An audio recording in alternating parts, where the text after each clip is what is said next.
여러분, 세상에서 가장 무거운 것이 무엇인지 아십니까? 죄책감입니다. 지키지 못했다는 것, 막지 못했다는 것, 그날 자신이 너무 힘이 없었다는 것. 오늘 이야기의 주인공은 그 죄책감을 안고 20년을 살아온 사람입니다. 이름은 도수. 손재주 하나로 먹고 사는 목수였습니다.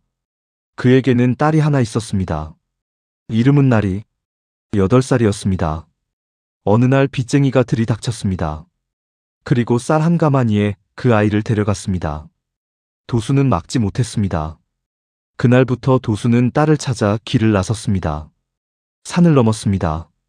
강을 건넜습니다. 눈속을 걸었습니다. 10년이 지나고 15년이 지나고 20년이 흘렀습니다. 그리고 어느 날 한양의 어느 집에서 나무를 깎다가 부엌에서 한 여인을 봤습니다. 그 여인의 손에 무언가가 있었습니다. 세상에 단 하나뿐인 것이었습니다. 20년 전 도수가 자신의 손으로 깎다가 미완성인 채로 딸에게 쥐어준 나무새였습니다. 오늘 이야기는 20년 동안 딸을 찾아 걸어온 아버지의 이야기입니다. 그리고 그 딸이 20년 동안 무엇을 붙잡고 살아왔는지에 대한 이야기입니다. 끝까지 들어주세요. 지금부터 시작합니다. 조선 영조 임금 무렵 강원도 깊은 산골, 안개가 자욱한 작은 마을 끝에 초가집 한 채가 있었습니다. 그 집에 도수라는 목수가 살고 있었습니다. 솜씨가 좋은 사람이었습니다. 나무를 다루는 감각이 타고났습니다. 그러나 세상은 그의 솜씨를 알아주지 않았습니다. 일감이 끊겼습니다. 빚이 쌓였습니다. 남은 것은 낡은 초가집 한 채와 8살짜리 딸 나리뿐이었습니다. 어머니는 나리가 3살 때 병으로 세상을 떠났습니다. 그 뒤로 도수 혼자 나리를 키웠습니다. 그날 밤이었습니다. 도수가 화롯불 앞에서 작은 나무 조각을 깎고 있었습니다. 나리가 아버지 옆에 앉아 그것을 들여다봤습니다. 이건 뭐예요? 눈이 반짝였습니다. 도수가 웃었습니다. 새다. 새요? 행운을 가져다 주는 새. 힘들 때 이걸 보면 웃을 수 있다고 하더라. 나리가 조심스럽게 손을 뻗었습니다. 만져도 돼요? 물론이지. 나리가 나무새를 손에 올렸습니다. 아직 완성되지 않은 것이었습니다. 날개 쪽이 덜 다듬어져 있었습니다. 날개가 아직 없어요. 응. 아직 못 다듬었다. 언제 다 돼요? 곧. 아버지가 금방 다듬어 줄게. 나리가 나무새를 들여다봤습니다. 다 되면 날 수 있어요? 도수가 웃었습니다. 날개가 생기면 날 수 있겠지. 나리가 웃었습니다. 도수도 웃었습니다.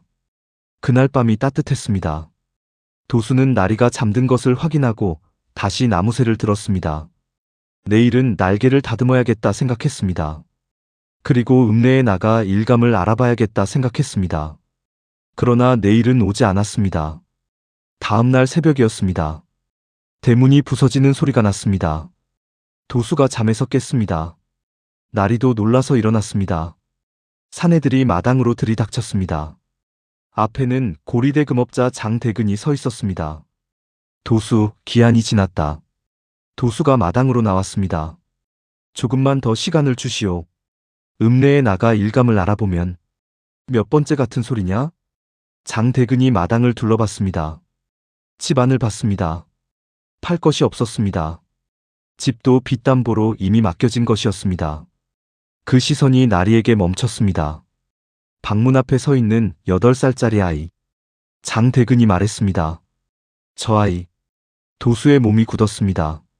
쌀 한 가마니면 되겠군. 도수가 장대근 앞에 무릎을 꿇었습니다. 제발, 제발 그것만은. 그럼 돈을 내놔. 시간만 주시오. 반드시. 시간은 없다. 사내들이 나리 쪽으로 걸어갔습니다. 도수가 달려들었습니다. 그러나 사내들이 도수를 붙잡았습니다. 도수가 몸부림쳤습니다. 팔이 꺾였습니다. 나리가 소리쳤습니다. 아버지. 도수가 손을 뻗었습니다. 그 손에 뭔가가 잡혔습니다. 나무새였습니다. 화롯불 옆에 두었던 것이었습니다. 아직 완성되지 않은 나무새. 도수가 그것을 나리의 손에 쥐어줬습니다. 아버지가 꼭 데리러 간다. 나리가 나무새를 꼭 쥐었습니다. 눈에서 눈물이 흘렀습니다. 그 눈으로 도수를 봤습니다. 아버지를 쳐다봤습니다. 꼭 데리러 온다는 말을 믿는 눈이었습니다. 사내들이 나리를 데리고 대문을 나갔습니다. 도수는 마당에서 일어나지 못했습니다. 무릎이 바닥에 닿아 있었습니다. 눈이 내리기 시작했습니다. 도수는 그 자리에서 한참을 있었습니다. 그리고 일어났습니다. 떨리는 손으로 마당에 떨어진 나무 조각 하나를 집었습니다. 아까 화롯불 옆에 두었던 것들이 소란통에 떨어진 것이었습니다. 도수는 그것을 꽉 쥐었습니다. 그리고 대문 밖을 봤습니다. 그날부터 도수의 삶이 바뀌었습니다. 목수일이 문제가 아니었습니다. 집이 문제가 아니었습니다. 먹는 것이 문제가 아니었습니다. 나리를 찾아야 했습니다. 장대근이 나리를 데려간 뒤 어디로 갔는지 알 수 없었습니다. 마을 사람들에게 물었습니다. 아무도 몰랐습니다. 읍내에 가서 물었습니다. 아무도 몰랐습니다. 도수는 길을 나섰습니다. 짐이 없었습니다. 조각칼 하나와 나무 조각 몇 개, 그것뿐이었습니다. 산을 넘었습니다. 강을 건넜습니다. 닿는 고을마다 물었습니다. 8살짜리 여자아이를 보셨습니까? 이름은 나리입니다. 쌀 한 가마니에 팔려간 아이입니다. 어떤 사람은 고개를 저었습니다. 어떤 사람은 모른다 했습니다. 어떤 사람은 비웃었습니다. 미친 늙은이야. 도수는 그 말을 들어도 걸었습니다. 굶으면 품을 팔아 밥을 먹었습니다. 밤에는 어디서든 잤습니다. 처마 밑이어도 헛간이어도. 그리고 밤에는 나무를 깎았습니다. 조각칼로 작은 나무 조각을 깎았습니다. 새를 깎았습니다. 나리에게 쥐어줬던 그 나무새와 똑같은 것을, 언젠가 나리를 만나면 그것을 완성된 것으로 바꿔줄 것이었습니다. 손이 거칠어졌습니다. 손마디가 굵어졌습니다. 허리가 굽기 시작했습니다. 어떤 날은 이런 생각을 했습니다. 나리가 잘 있을까? 밥은 먹고 있을까? 다치지는 않았을까? 그런 생각이 들면 더 세게 걸었습니다. 생각보다 몸을 먼저 움직이면 생각이 멈췄습니다. 그래도 멈추지 않았습니다. 10년이 지났습니다. 도수의 머리가 희끗해졌습니다. 얼굴에 주름이 깊어졌습니다. 그러나 눈빛은 변하지 않았습니다. 나리의 얼굴이 기억에서 흐릿해지는 것이 두려웠습니다. 그래서 밤마다 눈을 감고 그 얼굴을 떠올렸습니다. 나리가 눈을 반짝이며 나무새를 손에 올리던 모습. 아버지 꼭 데리러 간다는 말을 들었을 때 눈물이 흘리던 그 얼굴. 그것을 잊지 않으려 했습니다. 15년이 지났습니다. 도수는 수백 개의 마을을 다녔습니다. 그러나 나리를 찾지 못했습니다. 어떤 날은 비슷한 나이의 여인을 발견했습니다. 심장이 뛰었습니다. 달려갔습니다. 그러나 아니었습니다. 그런 날은 가장 힘들었습니다. 강가에 앉아 오래 물을 봤습니다. 포기하고 싶다는 생각이 없었던 것이 아니었습니다. 나리가 살아있지 않을 수도 있다는 생각도 했습니다. 이렇게 걷는 것이 무슨 소용이냐는 생각도 했습니다. 그러나 조각칼이 있었습니다. 주머니 속에 늘 있었습니다. 도수는 그것을 꺼내 손에 쥐었습니다. 이 칼로 그 새를 깎았습니다. 이 칼이 나리의 손에 쥐어준 나무새를 만들었습니다. 이 칼이 아직 있는 한 그 약속도 아직 있는 것이었습니다. 그것을 만지면 다시 일어났습니다. 20년이 지났습니다. 도수의 허리는 많이 굽었습니다. 머리는 완전히 휘어졌습니다. 걸음이 느려졌습니다. 그래도 걸었습니다. 그리고 어느 겨울 한양에 들어섰습니다. 한양은 컸습니다. 도수가 가본 어떤 곳보다 컸습니다. 사람이 많았습니다. 집이 많았습니다. 길이 넓었습니다. 그 한양에서 도수는 어느 큰 집의 일감을 얻었습니다. 집 안석가래를 고치는 일이었습니다. 일을 하다가 그날 저녁 눈이 쏟아졌습니다. 돌아가려 했지만 눈이 너무 많이 내렸습니다. 발이 얼었습니다. 몸이 흔들렸습니다. 그대로 쓰러졌습니다. 눈을 떴을 때 집 안이었습니다. 뜨거운 아랫목이었습니다. 하인이 죽을 가져왔습니다. 도수가 일어났습니다. 제가 폐를 끼쳤습니다. 괜찮습니다. 몸이 좀 나아지면 그때 일을 계속하시면 됩니다. 도수는 죽을 먹었습니다. 그리고 다음 날부터 일을 했습니다. 석가래를 고쳤습니다. 부서진 마루를 고쳤습니다. 삐걱거리는 문짝을 손봤습니다. 도수의 솜씨는 여전했습니다. 집주인이 봤습니다. 솜씨가 좋으십니다. 감사합니다. 얼마든지 여기서 일하셔도 됩니다. 도수가 고개를 끄덕였습니다. 며칠이 지났습니다. 도수는 매일 집 안 여기저기를 고쳤습니다. 어느 날 오후였습니다. 부엌 옆 창고 종이를 하다가 부엌 문이 열려 있는 것이 보였습니다. 그리고 안에서 한 여인이 일하고 있었습니다. 도수가 지나치려 했습니다. 그런데 발이 멈췄습니다. 여인이 도마 위에서 채소를 다듬고 있었습니다. 손놀림이 빠르고 정확했습니다. 그런데 가끔 손을 멈추고 창문 밖을 봤습니다. 그리고 탁자 위에 놓인 무언가를 손으로 만졌습니다. 나무 조각이었습니다. 도수는 눈이 멈췄습니다. 이상했습니다. 부엌 한쪽 탁자 위에 작은 나무 조각이 있었습니다. 낡은 것이었습니다. 새의 형태였는데 날개 쪽이 덜 다듬어져 있었습니다. 도수의 발이 멈췄습니다. 심장이 뛰었습니다. 그러나 믿지 않으려 했습니다. 비슷한 것을 보고 속은 것이 한두 번이 아니었습니다. 20년 동안 수없이 그랬습니다. 비슷한 나이의 사람을 봤습니다. 비슷한 물건을 봤습니다. 그때마다 달려갔다가 아니었습니다. 그런 날이 가장 힘들었습니다. 도수는 눈을 한번 감았다가 떴습니다. 그리고 지나쳤습니다. 그러나 몇 발짝을 걷다가 다시 멈췄습니다. 날개 쪽이 덜 다듬어진 것. 그것이 머릿속에서 떠나지 않았습니다.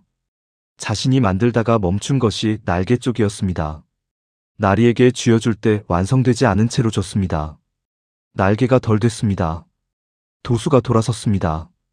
그날 밤 도수는 잠을 이루지 못했습니다. 그 나무 조각이 눈앞에 어른거렸습니다. 날개 쪽이 덜 다듬어진 새. 낡은 것. 도수는 주머니에서 조각칼을 꺼냈습니다. 이 칼로 20년 전에 그 나무새를 깎기 시작했습니다. 이 칼은 세상에 하나뿐이었습니다. 도수의 아버지가 물려준 것이었습니다. 칼날 모양이 특이했습니다. 다른 조각칼과 달리 끝이 조금 안쪽으로 굽어 있었습니다. 그 모양 때문에 나무에 내는 결도 특이하게 나왔습니다. 그 칼로 깎은 것은 알아볼 수 있었습니다. 다음 날 아침이었습니다. 도수가 부엌 문 앞에 섰습니다. 여인이 안에 있었습니다. 실례합니다. 여인이 돌아봤습니다. 28이나 됐을까 싶은 여인이었습니다. 도수가 말했습니다. 거기 탁자 위에 있는 나무 조각, 잠깐 봐도 되겠습니까? 여인이 멈췄습니다. 왜요? 그냥 비슷한 것을 만들어 본 적이 있어서. 여인이 잠시 도수를 봤습니다. 그리고 탁자 위에 나무 조각을 가져왔습니다. 도수가 받았습니다. 손이 떨렸습니다. 틀림없었습니다. 결이 달랐습니다. 이 결은 자신의 칼로만 낼 수 있는 결이었습니다. 날개 쪽이 덜 다듬어진 것도 그대로였습니다. 도수가 주머니에서 조각칼을 꺼냈습니다. 그리고 나무새의 덜 다듬어진 부분에 댔습니다. 칼이 맞아떨어졌습니다. 딱. 나무새의 덜 다듬어진 부분이 이 칼로 깎은 흔적 그대로였습니다. 같은 칼이 남긴 자국이었습니다. 세상에 이 나무새와 이 칼이 맞아떨어지는 것은 단 하나뿐이었습니다. 여인이 굳었습니다. 도수의 손이 떨렸습니다. 여인이 도수를 봤습니다. 그 칼 어디서 났습니까? 도수가 말했습니다. 내가 만든 것입니다. 아버지가 물려준 쇠로. 여인이 나무새를 봤습니다. 그리고 도수를 봤습니다. 제 이름이 뭔지 압니까? 도수가 말했습니다. 모릅니다. 여인이 말했습니다. 나리입니다. 도수의 눈이 흔들렸습니다. 여인이 말했습니다. 8살 때 아버지에게서 이것을 받았습니다. 아버지가 꼭 데리러 온다고 했습니다. 도수의 몸이 굳었습니다. 그런데 아버지가 오지 않았습니다. 도수의 눈에서 무언가가 흘렀습니다. 그래도 이것을 버리지 않았습니다. 20년 동안 버리지 않았습니다. 나리가 도수를 봤습니다. 아버지라고 부르면 안 됩니까?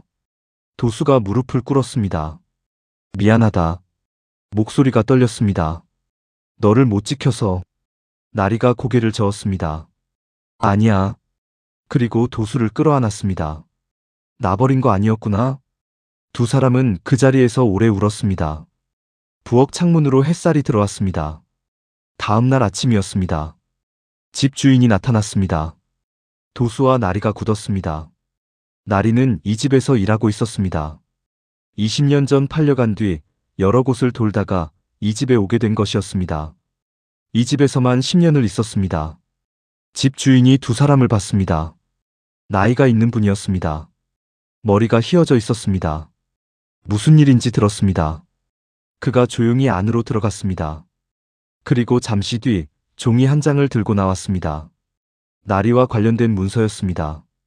나리가 이 집에 속해 있다는 것을 증명하는 문서였습니다. 집 주인이 그 종이를 화롯불에 넣었습니다. 종이가 불꽃을 내며 탔습니다. 이제 자유입니다. 나리가 눈을 내렸습니다. 눈물이 흘렀습니다. 도수가 말했습니다. 은혜를 어떻게 갚아야 할지. 집 주인이 고개를 저었습니다. 갚지 않아도 됩니다. 잠시 침묵이 흘렀습니다. 그리고 집 주인이 말했습니다. 나도 어릴 때 부모와 헤어졌습니다. 찾지 못했습니다. 평생. 그 말을 하는 집 주인의 목소리가 낮았습니다. 그것을 알기에 이렇게 하는 것입니다. 두 분이 찾았으니 그것으로 충분합니다. 도수가 고개를 깊이 숙였습니다. 나리가 말했습니다. 고맙습니다. 집 주인이 고개를 끄덕이고 안으로 들어갔습니다. 그 뒷모습이 외로워 보였습니다. 두 사람은 집을 나왔습니다. 눈이 덮인 길이었습니다. 나리가 나무새를 손에 들었습니다. 도수가 그것을 봤습니다. 주머니에서 조각칼을 꺼냈습니다. 줘봐. 나리가 건넸습니다. 도수가 앉았습니다. 그리고 나무새의 덜 다듬어진 날개 쪽을 깎기 시작했습니다. 손이 굳었습니다. 20년 전과 같은 손이 아니었습니다. 그러나 칼은 같았습니다. 조금씩 다듬어졌습니다. 날개가 모양을 잡았습니다. 나리가 옆에서 봤습니다. 도수가 마지막으로 한 번 더 다듬었습니다. 그리고 나리에게 건넸습니다. 완성된 나무새였습니다. 나리가 손에 올렸습니다. 이제 다 됐네요. 도수가 웃었습니다. 이제 끝났다. 나리가 고개를 저었습니다. 아니야. 도수가 봤습니다. 이제 시작이야. 도수가 오래 나리를 봤습니다. 그리고 웃었습니다. 어린 나리가 나무새를 손에 올리고 아버지를 올려다보던 그날 밤이 떠올랐습니다. 이건 행운을 가져다주는 새야. 그 말을 했던 사람이 자신이었습니다. 그리고 그 새가 지금 완성됐습니다. 도수가 나리의 손을 잡았습니다. 두 사람이 눈 덮인 길을 걷기 시작했습니다. 발자국이 하나씩 찍혔습니다. 오늘 이야기 어떠셨나요? 도수는 20년을 걸었습니다. 산을 넘었습니다. 강을 건넜습니다. 눈속을 걸었습니다. 굶었습니다. 쓰러졌습니다. 비웃음을 들었습니다. 그래도 멈추지 않았습니다. 그 긴 시간 동안 도수를 움직이게 한 것은 무엇이었을까요? 딸을 찾겠다는 의지였을 수 있습니다. 그날 못 막았다는 죄책감이었을 수 있습니다. 그러나 저는 다른 것이라고 생각합니다. 나리의 손에 나무새를 쥐어주던 그 순간이었습니다. 아버지가 꼭 데리러 간다. 그 약속이었습니다. 약속을 지키는 사람과 약속을 기억하는 사람이 만나야 기적이 됩니다. 나리는 20년 동안 나무새를 버리지 않았습니다. 가장 힘들 때도, 가장 외로울 때도, 아버지가 오지 않는다는 것을 알 것 같을 때도 버리지 않았습니다. 그리고 도수는 20년 동안 멈추지 않았습니다. 그 두 사람이 부엌에서 만났습니다. 조각칼이 나무새에 맞아떨어지는 소리, 딱 그 한 소리가 20년을 닫았습니다. 오늘 이야기가 여러분께 남기고 싶은 것은 이것입니다. 포기하지 않는 것은 누군가를 향한 약속을 지키는 것입니다. 그리고 기다리는 것도 용기입니다. 나리는 오지 않는 아버지를 20년 동안 기다리면서도 나무새를 버리지 않았습니다. 그것이 나리의 용기였습니다. 도수는 찾지 못할 수도 있는 딸을 20년 동안 찾아 걸었습니다. 그것이 도수의 용기였습니다. 두 용기가 만난 날 나무새가 완성됐습니다. 그리고 두 사람은 다시 출발했습니다. 이제 시작이라는 말을 나리가 했습니다. 맞습니다. 20년의 기다림이 끝나고 이제 진짜 시작이었습니다. 오늘 이야기 즐거우셨다면 구독과 좋아요 눌러주세요. 댓글로 오늘 이야기에서 가장 기억에 남는 장면을 알려주시면 정말 큰 힘이 됩니다. 다음 이야기도 기다려주세요. 감사합니다.